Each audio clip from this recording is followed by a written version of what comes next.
ప్రజలకు ఇచ్చిన హామీలపై CM Revanth Reddy U turn తీసుకుంటున్నారని ఎమ్మెల్సీ కవిత విమర్శించారు. ప్రభుత్వం ఏర్పాటు చేసి ఇప్పటికీ 60 రోజులు పూర్తయినా హామీల అమలుపై ఎలాంటి చిత్తశుద్ధి చూపించడం లేదన్నారు. రాష్ట్ర ప్రజలు రేవంత్ రెడ్డిని యూటర్న్ సీఎం అంటున్నారని ఎద్దేవా చేశారు.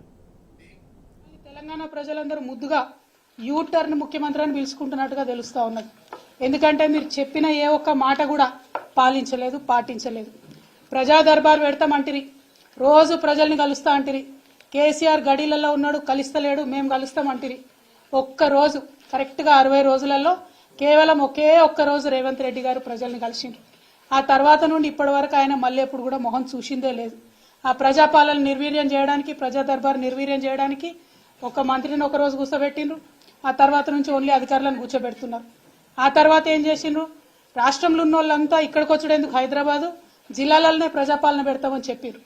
మేము చెప్పింది అదే కదా, ప్రజల వద్దకే పాలన పోవాలనే చిన్న జిల్లాలు చేస్తుంది, మండలాలు ఏర్పాటు చేస్తుంది, కొత్త జీపీలను క్రియేట్ చేస్తుంది, తండాలను గ్రామ పంచాయతీలు చేస్తుంది. పాలన వికేంద్రీకరణ జరగాలని మేము కోరుకుంటే పాలన సెంట్రలైజేషన్ జరగాలని మీరు కోరుకున్న ఒకే ఒక్క రోజులో మీకు అనుభవం అర్థమైంది.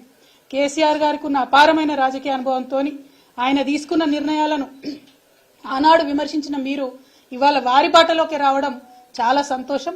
ప్రజల వద్దకే పాలన పోవాలే, పాలకుల వద్దకు ప్రజలు రాకూడదనే అంశాన్ని నిరూపించి కేసీఆర్ గారు తొవ్వ కరెక్ట్ అని తెలంగాణ ప్రజలకు తెలియజేసినందుకు ముఖ్యమంత్రి గారికి మేము అభినందనలు తెలియజేస్తా ఉన్నాం. అదేవిధంగా మీరు ఇచ్చిన మాటలు, ప్రజా దర్బార్ అంటిరి, పోకపోతిరి.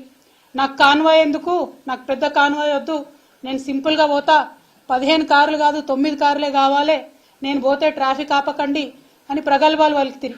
ఇవాళ హైదరాబాద్లో ప్రయాణం చేస్తున్నటువంటి ప్రజలందరికీ తెలుసు, ముఖ్యమంత్రి గారు కాన్వాయ్ పోతుందంటే ఎక్కడికక్కడ ట్రాఫిక్ ఆపుతా ఉన్నారు. కానీ దాన్ని కవర్ చేయడానికి మీ చుట్టూ ఉండే బాజా భజంత్రీలు, ప్రాపగండా టీమ్స్ ఏమంటున్నారు? అయ్యో అంబులెన్స్ వచ్చింది రాగానే మా ముఖ్యమంత్రి తవ్విచ్చింది అంటున్నారు. ఇయ్యాలే కదా, మినిమం కట్టసి కదా, చెప్పిన మాట తప్పి ఉల్టా ప్రాపగండా